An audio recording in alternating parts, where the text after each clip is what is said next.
corner of Granite and Mitchell in Oak Bay to worship. We come with a sense of place and purpose to be fierce agents of hope in our neighborhood and beyond. We welcome everyone who's joined us today in person, those who are following us online, and those who will view the service later in the week. We relish the diversity that gathers here, no matter your age or stage of life, no matter how many legs you have, the state of your bank account, your sexual orientation, your gender identity, no matter how certain you are of your faith or how many wonderings you might have, you are welcome here. We are created in God's image, and the complexity of this gathering, and it changes every week, is a reflection of God's love and creativity. We particularly welcome Reverend Sheila McKinnon today, who will lead us in our reflection this morning.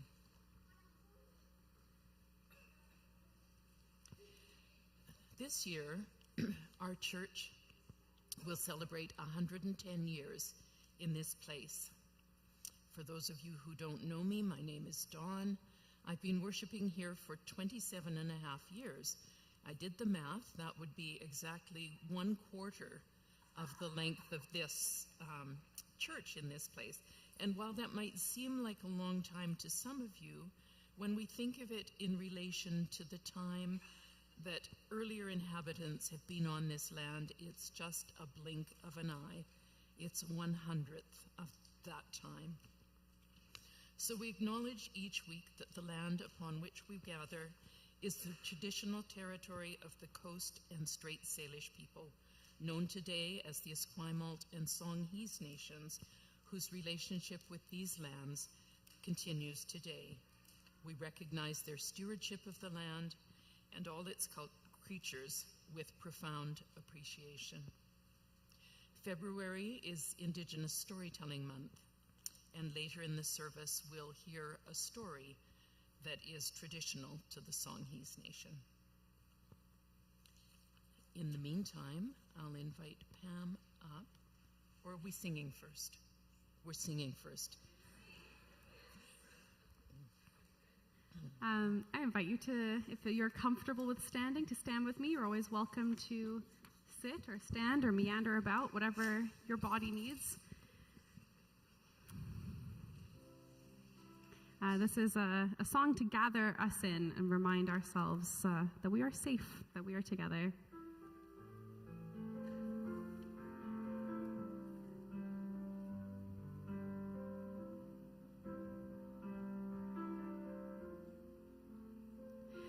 Be at rest once more, O my soul.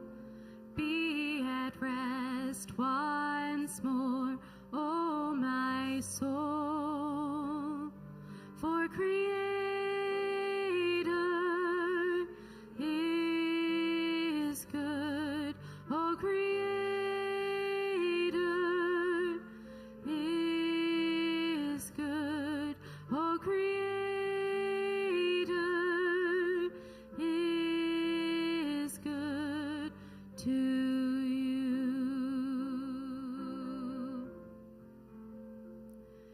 Be at rest once more, O my soul. Be at rest once more, O my soul. For Creator is good, O Creator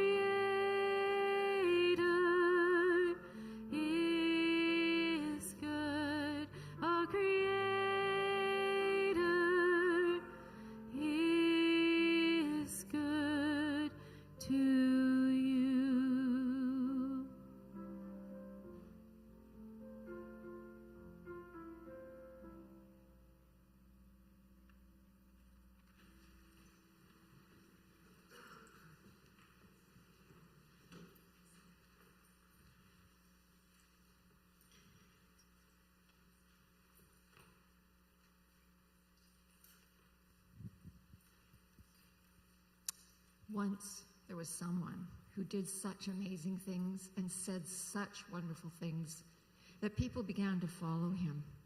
And one day, when they followed him, they had to ask, "Who are you?" And one day he said, "I am that light. I am the light."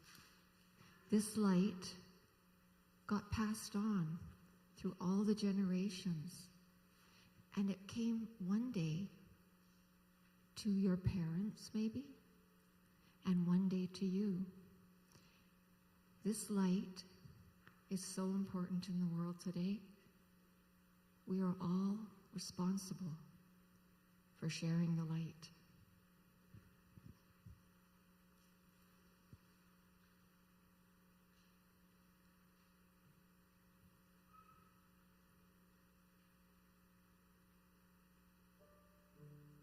The light of Christ.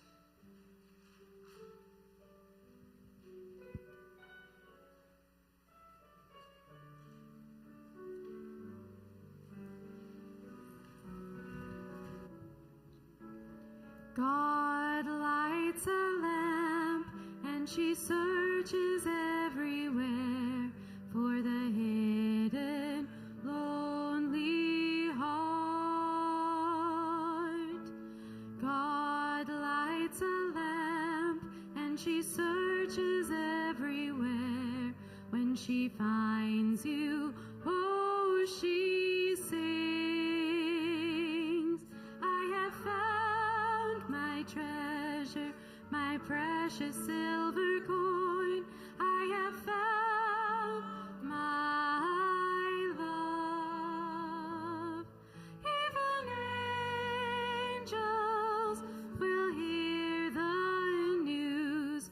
What once was lost is found.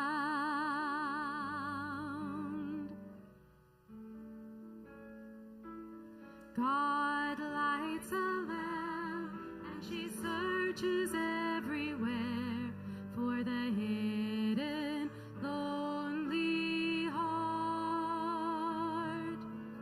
God lights a lamp, and she searches everywhere. When she finds you, oh, she sings,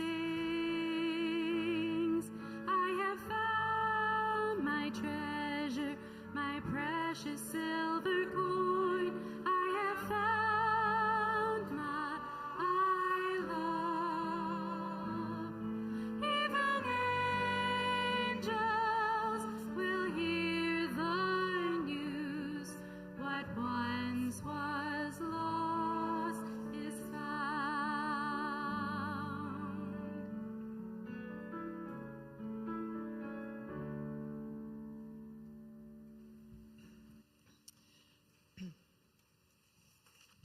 I'd like to invite the children and anyone who's young at heart to please join me here at the front.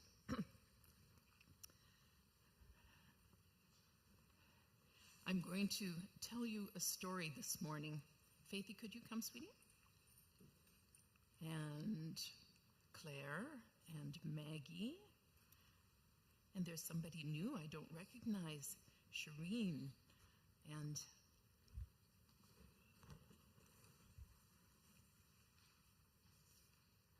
thank you. So the story I'm going to tell today is a story from the song He's Nation. And it's called The Legend of the Star Sisters. Long ago, but not very far away, there was a family that had 2 older sisters and at least 1 younger sister. And the 2 oldest sisters were looking up at the bright night sky, a night just like last night where it was clear and there were lots of stars and planets. And they saw some of the bright lights there, and they said to themselves they'd like to marry those stars. They went home and they went to bed, but the next morning they woke up in a very different place. The stars were men, and they had taken the sisters to be their wives and had taken them to their land, which was way up in the heavens. And they lived there for a while, and they got to know the people that lived there, but you know, they really missed their own friends and family. And their little sister. That's right, Maggie. And so one day the husband sent them out to gather some onions. And they said, don't gather them the way you would do at home, where you pull them out of the ground. Just cut the tops off. And so the sisters went, and they did that. But then the younger sister, she really had a hunger for that white part at the bottom of the onion, the bit that was juicy and kind of sweet. And she pulled up an onion, and what was left was a hole. And they were very surprised that there was a hole, but what they did was look down, and they could see the land that they came from, their home near here. So they didn't say anything to their husbands about having created a hole, but they made a plan. And they looked around and they found all the rope that they could find. Faithy, could you just hold up your knitting for a minute, just so people can see how thick that rope is? They needed a rope that was stronger and thicker than that, kind of like the rope that we pull when we ring the bell upstairs. And so one day when nobody else was around, they anchored all the rope that they had gathered so that it would be strong. And the oldest sister said, I will go first. And she they dug a hole, and the oldest sister let herself down. She climbed. How do you climb down? You go that way. And so she said to her younger sister before she left, she said, when I get down safely, flowers, yes. And so she said to her sister, when I get down, I will pull the rope really hard so you know that I'm safely down and that you can come too. And so the younger sister followed her older sister, and she also made her way down to earth, to this same territory. And just the minute that her feet stepped on the ground, the rope came tumbling down. The husbands had noticed that the sisters were missing, and they had cut the rope. And so that rope, all of that rope just came tumbling down to the earth, and it all landed in a mound. And one of the spirits turned that rope into a small mountain, and it's in Victoria. It's just near Portage Inlet, and it's called Knockin Hill. And there's a park there, and so we can go and see that spot where that happened. The family of the two sisters had been very sad that they were away. Maggie, you're a youngest sister. You know what it's like when your older sisters are away and you miss them. And the mother had been very sad. She'd been crying a lot. And so the sisters came and they used their hands and they put them on their mother's face, and her eyes got better. And the sister, the young sister who had cut her hair, which is a sign of mourning or grief, suddenly her hair grew long again. So those two sisters lived in their territory, which is our territory now also. They're kind enough to share it with us. And they lived to become great medicine women and to help their people. What do you think of that story? You think it's good? I'm glad. Stories from Indigenous people who've been here for a very long time. The stories have been around for a very long time. This one was first written down about 150 years ago. And when I looked this week, I found 3 versions of the story. One of them is in this book that we have in our library, the Songhees book that I would recommend to you all. You can buy a copy for only $20. And it really is a very good book. So they're kind of like our Bible stories. They've been passed down through the generations for hundreds and thousands of years. And they give us lots of things to think about. Can you think of some of the things that were really important in this story, Maggie?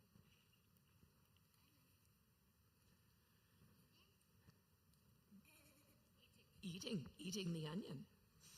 The fact that the sisters could go from one place to another and that the whole creation is connected. That when they came home, they could do some healing. There are many, many things to think about in this story. So I look forward to hearing your thoughts later after you've been downstairs. We have a visitor today. In fact, I know that we have 3 dogs in this sanctuary at the very moment, but one of them is going to be going downstairs with the children for Children's Church. Carol, would you like to introduce Luna to the congregation just before Luna goes downstairs?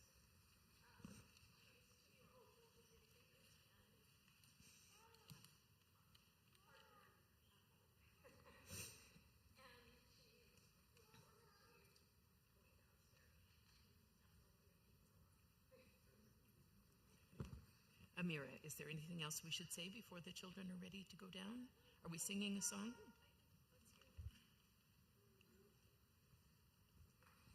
I'm seeing gestures.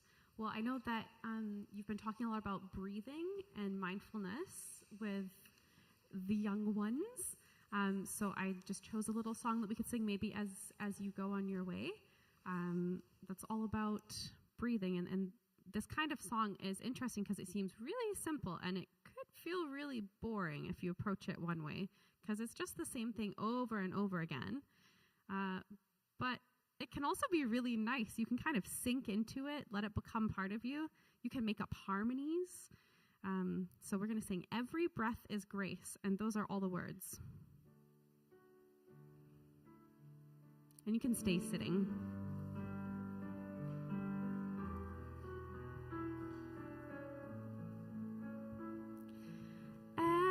Every breath is grace. Every breath is grace. Every breath is grace. Every breath is grace. Every breath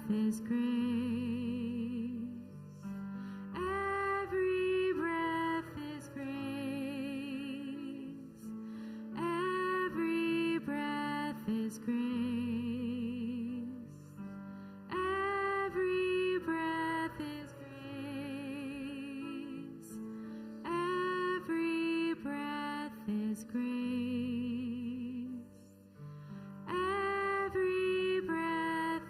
grace. Every breath is grace. Every breath is grace.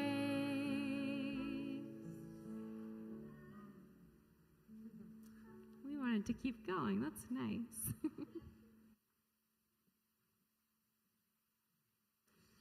So the children and Luna and the leaders can go downstairs now. We'll see you later after the service. Okay. Oh, okay. They're going to stay a little bit longer. I think they want to hear the special music after. Okay. Lori, would you like to come and read the Bible story?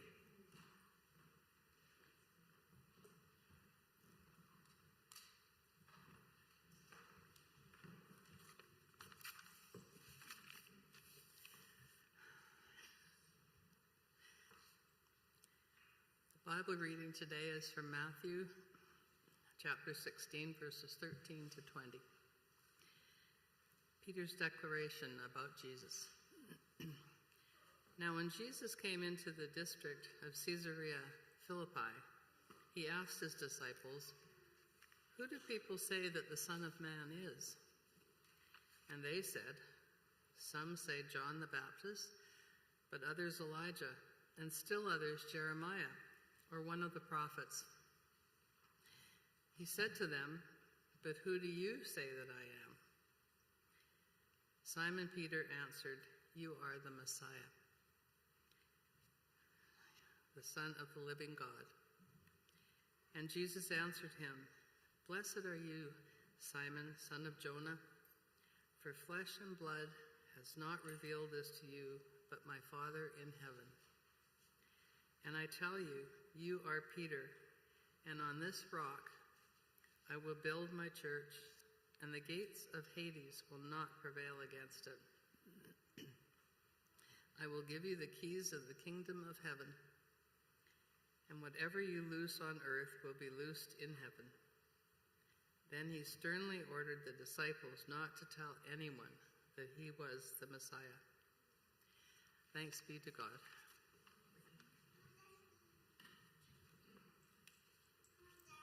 Did you leave your phone, love? That's mine. I'll take that one. Thank you. Good morning. So I'm Sheila McKibben. It's nice to be with you for a number of years. Thank you, Carol, for inviting me to be here today. You notice the person who invited me is now walking out. Do not let that frighten you. Well, maybe it's a warning. So I was at First Met for 5 years before we amalgamated with Broadview, and now we've been there since the week before Advent started. So brand new building, lots of change for us. Before I was at First Met, I was on Bowen Island for 20 years.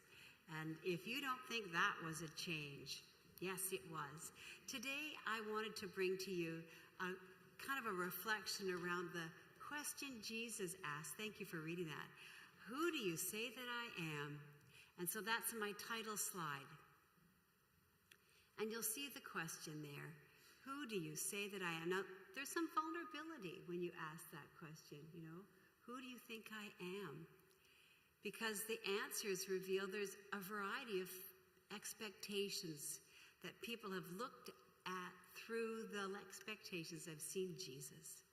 And so some have said, well, you know, John the Baptist is hot. He's got lots of people coming out. Some people kind of thought you'd be like him. Some people think you're wise, like one of the prophets or teachers of ancient days. So who do you say that I am? Jesus then will twist that question. When he talks to Peter, but that's later in the service. So the big question for us in our spirituality this morning, as we come, if you can believe it, crashing in on Lent. Can you, yes, next Sunday is Transfiguration. Then we're done. No more chocolate, no more cigarettes. One of those is easier than the other for most of us. Thank you. So the big question is, how we describe others is often about our expectations more than what we're actually seeing in front of us. So if your idea of a person sent by God is mosaic in nature, Jesus isn't going to fit the bill easily, right? And so all through the time of the church, we've gone through that. Like, is this new possibility actually what we're expecting, that the Holy Spirit would reveal? Isn't that great? This is not a flat surface. I don't know, where do you put your coffee here on Saturday? You put it on the floor? Oh, bless your heart. Thank you. It's a trick. Thank you. Thank you very much. Yeah. Who do you say that it is? All right. That's so much easier. So our expectations are something that we pack away with us. We get them from our parents, our grandparents, our culture, what we've learned, our own personal experiences, and things we can't quite identify that were part of our childhood or our culture, and they're lurking around somewhere in our psyche. When we meet a new situation, they're part of our thinking and our figuring out. And even when we come with a question about spirituality and God, how can our faith help us? Our faith is also shaped by that unnamed, rich resource, that multi-textured thing of our own history. Thank you.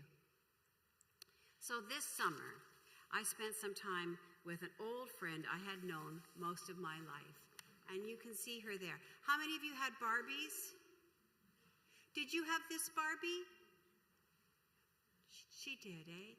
That was the original. I don't remember mine having a black and white bathing suit. But I had Barbie. But I'm the person who's, actually you can't see the pictures, she's too small, but there's little kids behind her with their little baby dolls. And in the beginning of the movie, when Barbie appears with her high heels and long legs, they start smashing their dolls. And if you haven't seen 2001: A Space Odyssey, you won't quite understand what's going on. But anyways, Barbie comes in, and she's the first real adult toy. Now, I'm a boomer. I know.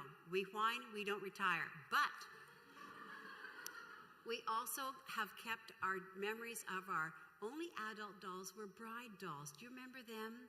Beautiful bride dolls. I got one for my 5th birthday from my grandmother. I still have it.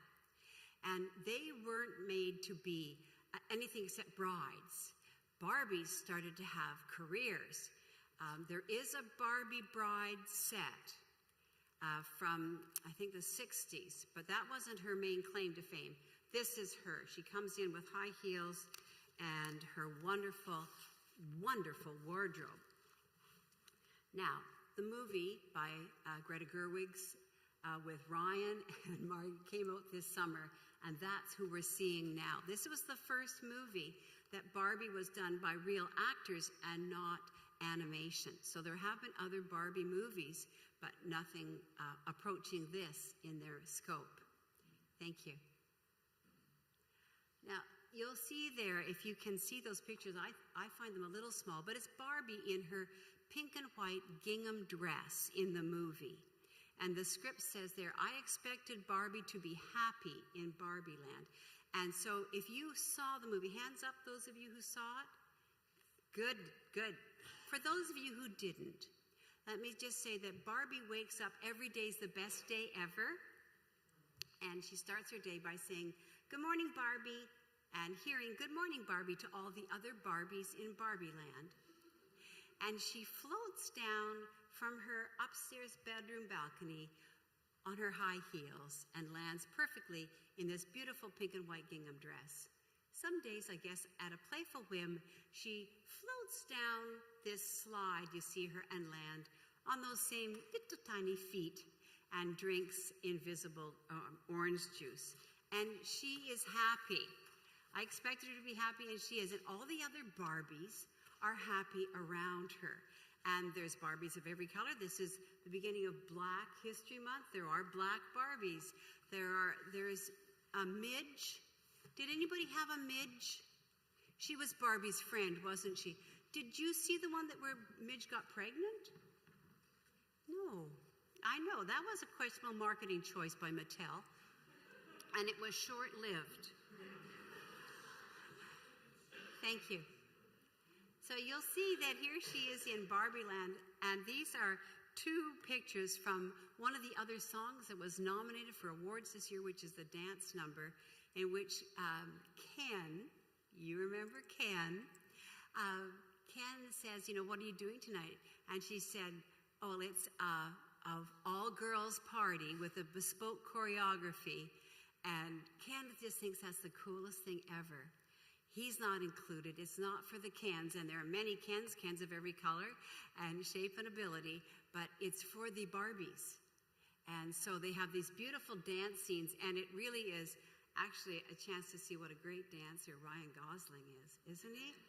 Hey, it's not a surprise to anybody, but really good dancer. Thank you. Now, there we have Ken. You can see there, those are 2 different Ken outfits, but Ken has no identity outside of being Barbie and Ken. And he explains that to Barbie, that it's Barbie and Ken. And so the country and Western clothes are actually when he comes to the real world and they discover all these other opportunities for clothing. And I understand that this is authentic Mattel clothing. What detail. And so, but Ken is there. on the Malibu beach scene in his denim outfit, looking rather magnificent. But what we don't realize at this point in the movie is, if you were to say to Ken, who are you? If he answered us, well, who do you say that I am? We might have made the mistake of saying, well, you're happy. You're living in the shadow of the woman you were made to adore. And that paradigm of him being less than is the reason why this movie gets explored from so many angles. Because in this funny little movie set in the summer, released in the summer, Barbie discusses who we are, where we belong, how do we declare and claim what's inside of us, outside of the expectations of others. And for those of us who came to see this movie not knowing what to expect, probably what came up was not, unless you'd read sophisticated reviews, isn't what you'd think. So if you'd said, well, who are you? Thank you. The answers would have been, I'm Barbie, I'm Ken, and always Barbie and Ken. Right? That's the view, that's the parrot, the glasses they see their world through. Thank you. So in the middle of that dance we saw Barbie, the unthinkable happens. In the middle of the dance, she says to the other Barbies with her beautiful big blonde wig on, do any of you ever wonder about death? Suddenly, she goes from being stereotypical Barbie to existential crisis Barbie in a heartbeat.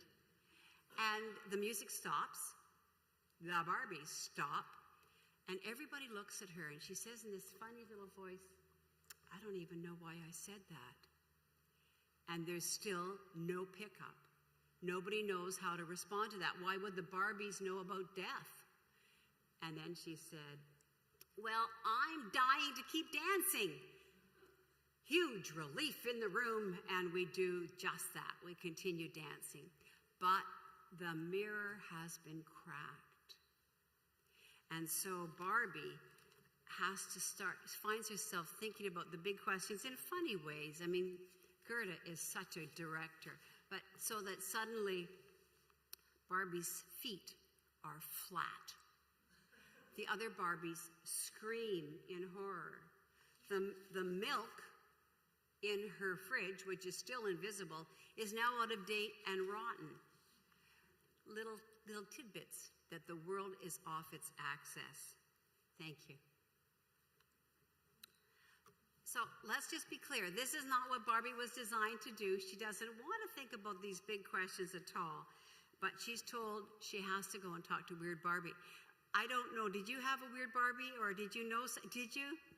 So Weird Barbie, you can't quite see it. And if you haven't seen the movie, let me just tell you, she has paint on her face that the little girl who owned her has scribbled all over her, cut her hair in this ridiculous way, and has done something to it, though, that one of her legs is always up the wall.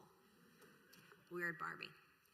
And she is the arbiter between the two worlds of Barbie Land and the real world. And in this picture, which is iconic, and believe me, from being from Bowen Island for so long, I think I got this the best. She has in one hand the pink high heel plastic shoe representing Barbie Land, and in the other hand, Birkenstocks. Birkenstocks are the real world. And she says to Barbie, choose the one you want to. And Barbie goes, I want that one, I want the pink one. And Weird Barbie says, no, choose again. And so then she chooses the Birkenstock because she has no choice. And the movie unfolds with Barbie going into the real world. And thank you. Luckily, she does not travel alone because Ken, unknown, has hidden in the back of her car. And off they go to the real world to discover worlds that had not imagined at all. Maybe that's happened to you too. That you've anticipated going somewhere, when you get there, it's just not what you thought it would be. Maybe better, maybe worse. Maybe the philosophy somehow just doesn't line up with yours, and you find yourself cringing and not knowing what to do. Thank you. So Barbie goes to the real world to find the family that has given her the entry to the real world. I'm not going to try to explain that. And in that, she goes to the high school and meets these young students. And I think most of us ended up thinking like that Barbie was just a plastic-breasted Valkyrie who had nothing to do with the life that we were living in Canada in high school. And Barbie doesn't know that. And the Barbies think that they have made life better for the little girls of the world, because in Barbie land, they have become astronauts and surgeons and even president and judges. And they had clothes to match each one of those occupations, sold separately. But the Barbies thought that what was happening in Barbie land was happening elsewhere. And that's a huge disconnect. And there is a parallel for each and every one of us when we discover what's really going on in the world is very different than where we live, wherever it is, from Fenelon Falls, Ontario, to here in Victoria. When we begin to hear about what's happening in other countries, other places, it can be that same amazing, painful disconnect. Barbie says, but you must love me for what I've done, because she thinks they've changed the world. And then she gets it between the eyes. They hate her. They laugh at her. They ridicule this blonde version in the cowboy outfit in their high school because she has done nothing for them. That the world that they're growing up in has no positive influences like that. Thank you. And here she is, with tears on her face. This is not what Barbie had expected. I mean, she never wanted to go to the real world anyways, but she thought when she got there, things would be better than they are. Now, on the other hand, Ken. Thank you. Ken goes to out of Barbie land and finds out that men are not treated elsewhere like they're treated in Barbie land. And in fact, at first, he loves the patriarchy because he mistakes it for being part of horses, that you have horses in patriarchy, and horses are like an extension of being a man. And he finds out that men have a lot more power. He begins to act in obvious stereotypical ways of someone being just kind of a jerk. And you'll see in this picture, and this is so iconic, he's wearing the Rocky fur coat and the headband. And later on, and this is Ryan Gosling's, all this is Ryan Gosling. He has on 2 pairs of sunglasses because he's just that cool. But underneath it all, thank you, is this, but I'm just Ken. He wants to be more than just Ken. We want to be more than when we're put in a specific spot by others and we want out. This has been such a history for every liberation movement in the world that he says, but I'm just Ken. Anywhere else, he says, I'd be a 10, right? But here I'm just alone. And will I die a blonde virgin? It's a very poignant song. Like suddenly you realize this is not what he wanted at all. He wanted Barbie to see him as a potential partner. And she doesn't in any way. And so he has this song, but it's also expression of his reality. Like nobody sees me except being just Ken. And he wants to be more than just that. I think there's a longing in many of us at many different times in our life where we felt the same way. I'd like to be seen for who I fully am. Thank you.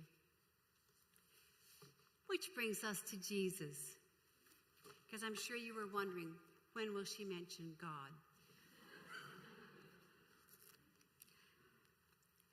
When Jesus asked, what do they say? Who do they say that I am? He's really asking, I think, amongst other things, am I what was expected?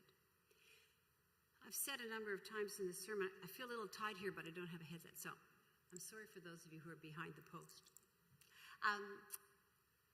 This is a beautiful Celtic Jesus, yes? Blue eyes. How many of you grew up in the United Church? For those of you who maybe were going home from Sunday school as kids, you had that little primary focus booklet you took home every week with a biblical picture on the cover. Does anybody? Yes, somebody remembers that. And we had the pictures on the Sunday school room walls of this. Often, now we didn't, in Dominion Chalmers, where I grew up in Ottawa, we didn't have that heart superimposed on the picture, but we certainly had that pale-faced Jesus. This one looks healthier than most of the Jesus I knew as a child, who I always felt he had pneumonia quite recently. Growing up in a medical household, I always was wondering what my parents thought was wrong with him because he was so pale. And I thought he's a carpenter. You know, carpenters are strong men. So it didn't connect for me. Now, in the 21st century, we've moved from that very pale, thank you, very pale. And this is one of the most popular pictures of Jesus in the 2010s. You'll see he is slightly more olive-skinned. Still, I think, quite hot, don't you agree? But I asked, do I look like your people? This is Black History Month. So there's a goodly portion of the Christian worshiping communities this morning who would have to say, that looks like nobody in our church. Hundreds of thousands of churches would say that. And so we've begun, and it's not new. In the 1880s, my grandfather was given a scroll hand-woven in China of a Chinese Jesus carrying on the ministry with Feed My Sheep. So for a long time we've wrestled with our images because that's how we move out of understanding some of the things we come to this question, who do you say that I am? So if this is kind of the modern take on the Jesus I had as a child. Thank you. This is Morisot's. Are you familiar with his works? Yes, I see a lot of nodding. He's done several, maybe even as many as 10 different pictures, paintings of Jesus. This is a couple of generations ago. Wonderful coloring, the cosmic Christ, just so poignant and strong. And I'd encourage you to look up Norval Morisot's work because it does. Who do you say that I am? When you see that picture, it's a different answer, isn't it, than the one who looks like he might be from Ireland. I love his work. And then the cosmic Christ, who do you say that I am, comes from everywhere. Every presentation of Christ. Thank you. And so this is one of the 21st century pictures of the Black Jesus. In the 20th century, the Black Jesus was done more in the iconographic imagery of the saint cards we know from overseas. But this is an American painting. You'll see here the strong, beautiful man clearly here. Who do you say that I am? When you look at that, that's a different answer, isn't it? The strength of that presentation. And so we have, thank you, this interesting picture here of the actual painting over the pale face, giving it more color, so that we start to see and hear things differently as we approach that question. What do we bring to Jesus when he comes to talk to us? What filters are we putting between his words and our ears? And some of them are the visuals, such as this. Some of them are our own cultural understandings of what's appropriate or what we can hear. And finally, thank you. I don't know if you can see this one. This is just a couple of years old. It's Jesus as a carpenter with the crown of thorns, obviously post-resurrection. Again, the question of how we engage, I don't know if you can see that at all, but who we expect to see and who we actually see. Get aligned as we allow the Christ to speak to us and challenge our preconceptions. So the Barbie movie is about existential angst. Who knew, right? It's about questioning who we are and how we're seen and how do we claim who we really are as unique gifts of the Spirit of God. How do we encourage somebody else who wants to be more than just Ken, who wants to be Ken? What's the possibilities for us to achieve our own liberation with the equivalent energy and tenacity of the Barbies? It's a funny little way to have our children and grandchildren get a chance to see these questions acted out in such a way that it's kind of almost subliminal, that you can go and see that movie and just come home with kind of some cute tunes, because there's some beautiful music, and we're going to hear Billie Eilish's song in a minute. But underneath it all, there's that bigger question. Do you Barbies ever think about dying? Well, that's a pretty big question in our life, isn't it?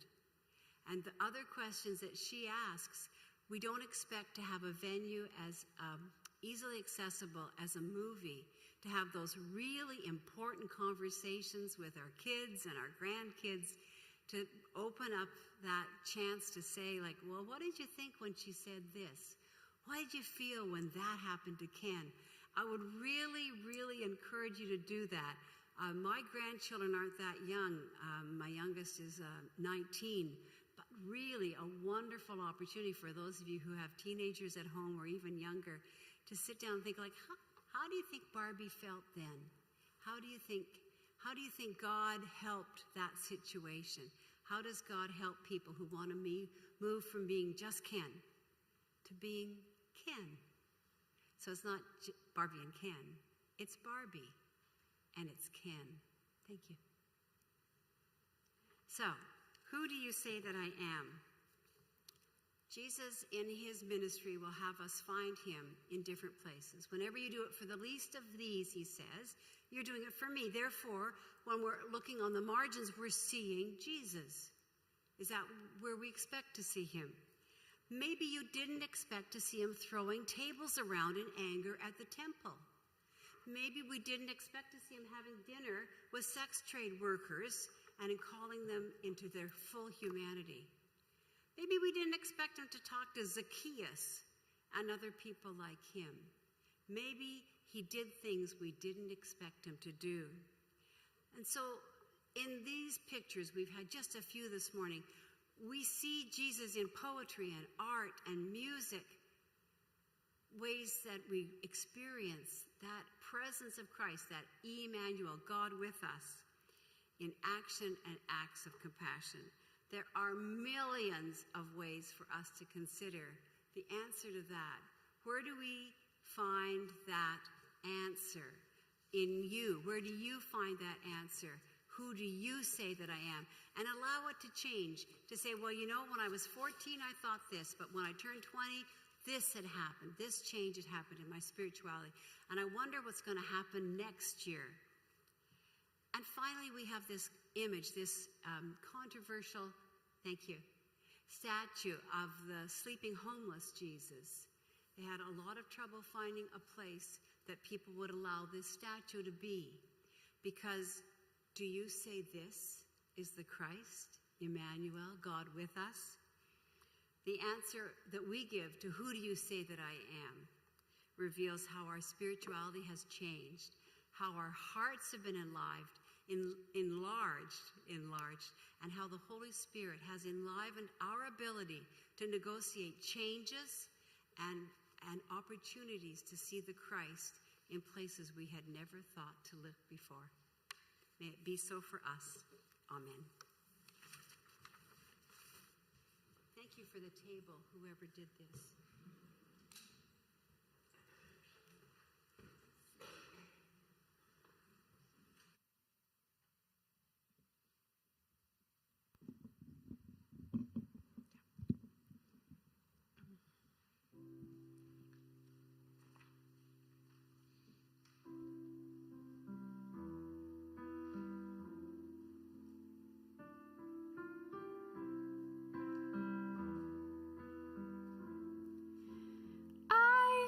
To float, now I just fall down. I used to know, but I'm not sure now What I was made for, what I was made for. Taking a drive, I was an ideal, look so alive. Turns out I'm not real, just something you paid for. What was I made for? 'Cause I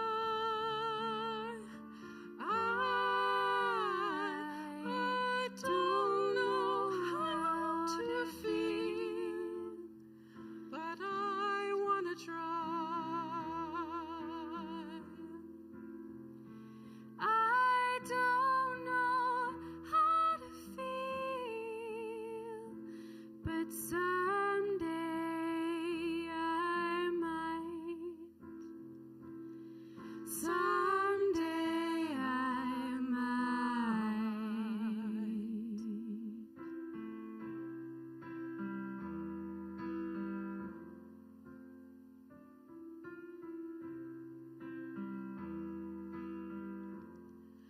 When did it end? All the enjoyment. I'm sad again. Don't tell my boyfriend it's not what he's made for. What was I made for? 'Cause I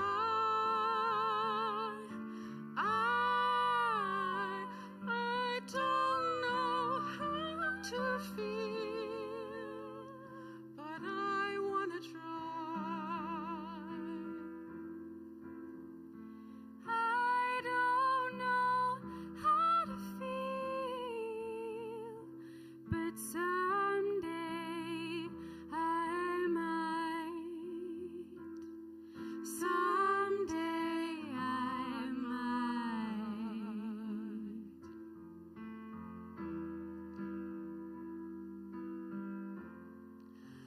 Think I forgot how to be happy. Something I'm not, but something I can be. Something I wait for. Something I'm made for.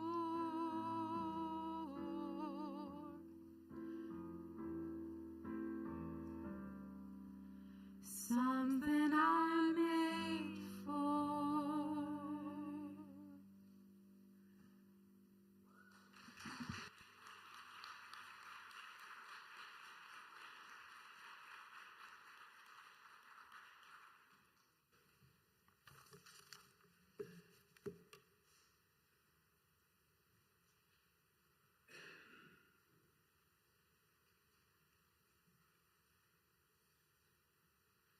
There we go.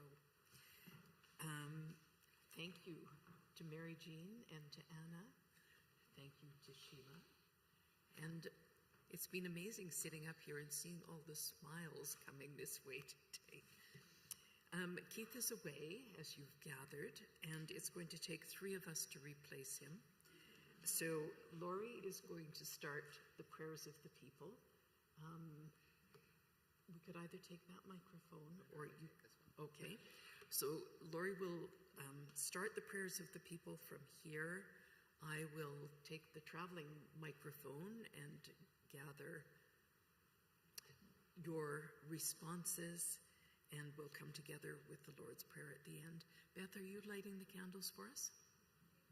Thank you. And Beth is also monitoring online. So over to you, Laurie.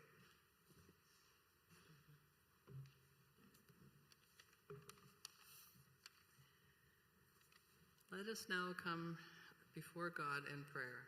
Let us pray. We are asked to bring everything to God in prayer. Nothing is too small. Our home is in deep trouble, and we need to uphold all who live in it. It seems futile. What can we do? We can pray without ceasing,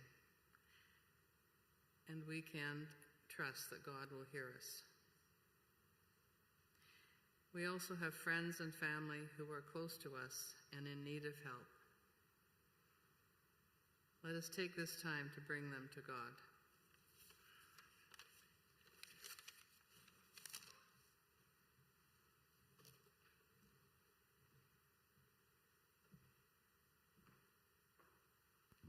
So in keeping with our normal practice, we take this opportunity to bring our joys, our concerns, our sorrows, to share them, to lighten them, to just come to know one another better through our prayer concerns. Betty.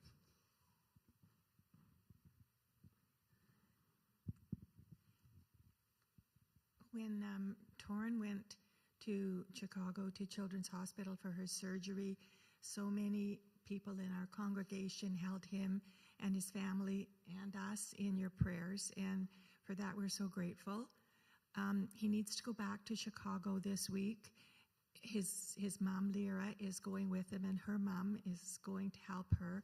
They expect to be there for about 10 days, and Adam will be here, and we'll help him with the children here. But I just would like prayers again for Torrin, that all goes well. This is a follow-up to the surgeries that he had. There's still a few problems with the out-of-country medical coverage, but we're praying that that's all worked out in time for him to leave this week, and that when he sees the amazing surgeon that did such wonderful things, that he will see that all is going well, and that things will continue to improve for Torrin. So just to keep him in your prayers again, that's really been appreciated. Thank you, Betty, for that update and for that prayer request for all of the McLean family.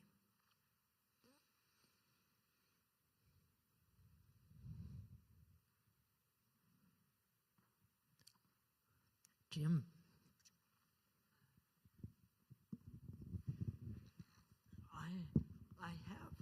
I have my train running. Then I got the television working too. So I'm happy about that. So next week he will be coming back to Redford. He's going to work on, get the other tower working too. Okay. Oh, and the man with the mattress is going to rig that up too. That's wonderful. Jim has many interests, boats and trains being two of the main ones. So he has a whole room with an amazing train set, and someone has come to help you set it up and get it all back into working order. Yeah. That's wonderful. Thanks, Jim. Linda.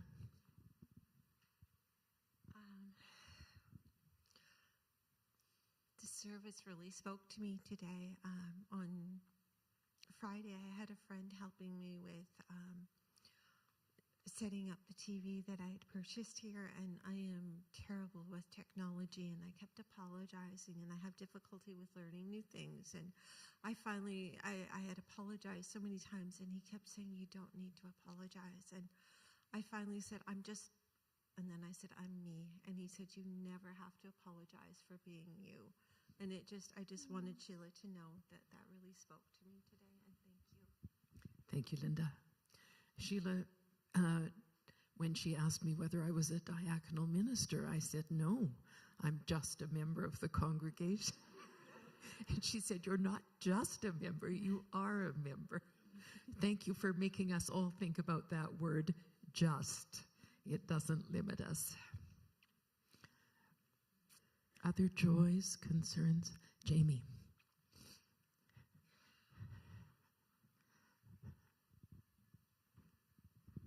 I've been reminded this week of just how beautiful God's work is in nature, and there are actually a type of cherry tree that is now coming out in bloom on View Street downtown.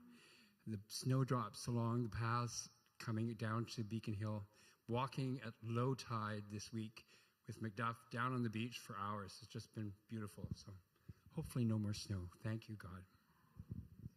And even if there is snow, we'll deal with that. So I'm loving the fact that we have regular attenders with 4 legs. We have Macduff, we have Biscuit, we have Luna today, and, Luna's back in the car. Okay, and Helena, who have you got?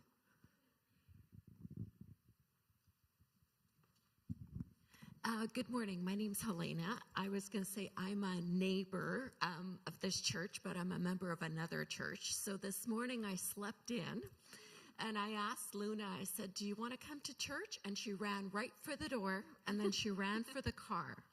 So our home church, the Ukrainian Catholic, doesn't allow dogs. But Luna is very enthusiastic to come here. And I want to thank Sheila for just the loveliest service. I love the Barbie movie. And I think it really resonates with a lot of young people. And I'm like, Dawn, I got to talk about doing recruitment. This is just a lovely church and a lovely congregation. And I'd like to see a lot more young people here. So, thank you. Wouldn't we all? Yes. Any other comments, joys, concerns? Teresa, I'm heading your way. Thank you, Dawn. A few weeks ago, the congregation was asked to say a prayer for Bernice Rumsby. She was going through breast surgery, and I'm trusting that that all went well. At the same time, I prayed for my sister because she was also going through breast surgery. She came through that with a clear bill of health from her doctor that it all went. And I feel like, I don't know about my sister, but for Bernice, I just hope that things went that well for her too. So thank you all. Prayers do make an amazing difference, and we all just have to have faith in whatever our own personal issues are, and for the world. Thanks. Thank you. It's always nice to see friends from away. And I welcome visitors who come to our congregation seasonally. It's always good to have you back. I had a phone call from Bernice the other night, and she is amazing, and she had a great operation. She went in around 10 o'clock, and she was walking out of the hospital about 1:30. So she is an amazing lady, so positive and so full of vim and vigor. Thanks for that update. Beth, has there been online action? Thanks, Dawn. Quite a few. Many are saying, thank you, Sheila.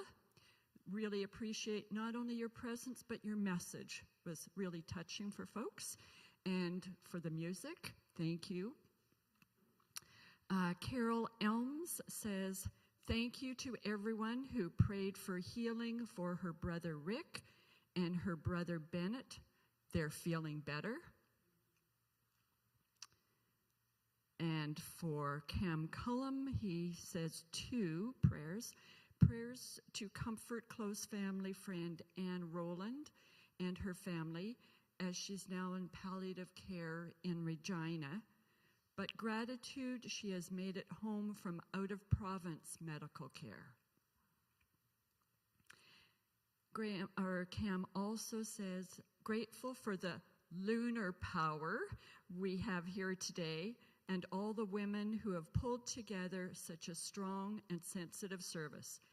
Pink prayers for those who live with and have lived with breast cancer. So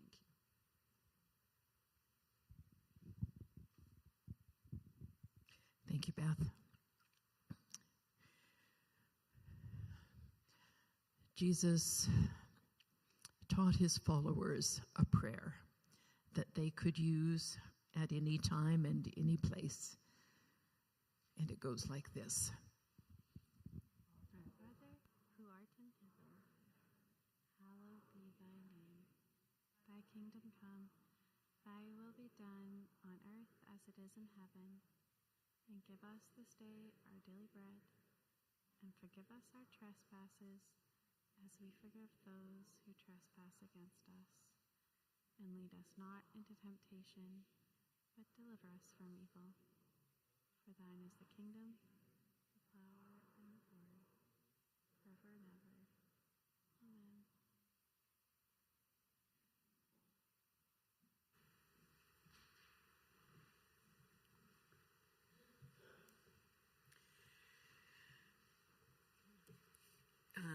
The announcements are printed in the green sheet. I'll invite you all downstairs to coffee. There is hospitality provided today. Next Sunday, plan to stay and have brunch after the service as we celebrate the beginning of Lent with pancakes. It's also going to be our first knit and natter, so bring along your knitting needles, your cross-stitch needle, your crochet hook, whatever there might be, games if you'd like to play a game with a friend. It's an opportunity for us to spend a little bit of time together to know each other better and just do things we like and talk about them. There are many others that need your attention. Coldest night of the year, many things. And I'm going to make a plug for hospitality. Our hospitality team is very wide-ranging. It includes Simon, who changes the sign outside. It includes John, who normally is well enough to meet people at the front door, other greeters, people to run the elevator, people to make the coffee. So there's a lot going on that involves people. We've got lots of folks who've been doing the job for years and sometimes feeling that they'd love to have somebody to replace them. There are some new opportunities, people looking for a ride to church. And when the moment is right for you, please consider these opportunities and see if there's a way that you can serve. We still need more coffee makers, and particularly on the second Tuesday, we're looking for a change of team. We have Soup and Soul on, have I said the wrong thing? What did I say? I did that last week too. The paying attention, thank you. Soup and Soul on the third, not the Tuesday, the third Sunday of the month. Always grateful to have soup makers volunteer so I don't have to go chasing people. So lots of ways. Think about how you might be able to do a small job that will make a big difference. We're going to sing another song before we finish the service. Let's do it. Okay. Let's stand together, if standing's comfortable for you.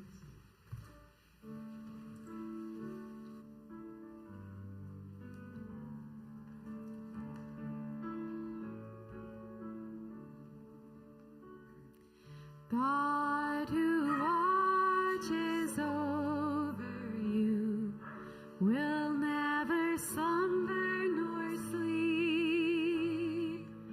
God who watches over you will never slumber nor sleep.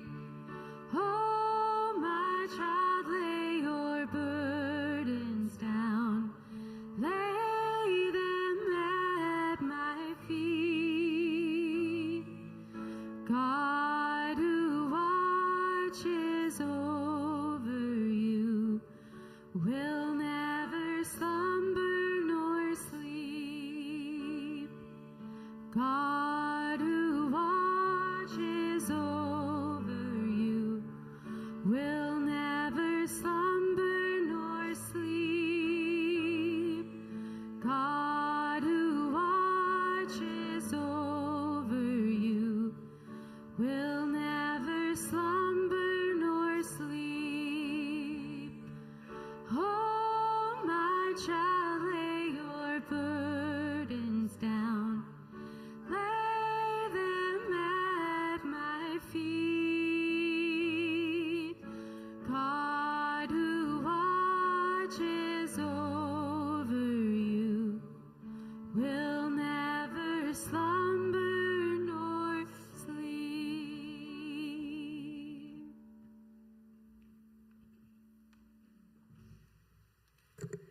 Before Sheila sends us off with the benediction, I'll just say one word. I believe that Anna would like to get a photograph of all the pink power that's going on here today. So if you can perhaps come to the front if you're particularly pink today, and we'll get a photograph. Sheila, with thanks, can you send send us off.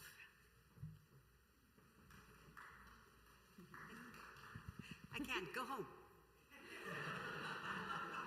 Well, so this is a call and response blessing, and your responses are two. I'll just go over them with you. The first one is, so I've been told. So I've been told. And the second one is, so I believe. So I believe. So, the world's a hot mess. So I've been told. Some days our lives are a hot mess. So I believe. We're rolling it again now. But God is with us every day. So I've been told. God goes with us as we leave. So I believe. Believe. We should have had that printed. It's entirely my responsibility. Second was, so I believe. We'll just try that last response again. God goes with us as we go. So I believe. Amen. I think for ease, maybe let's just bring all the pink people could just come up here if you'd like to be part of a pink Parisian photograph.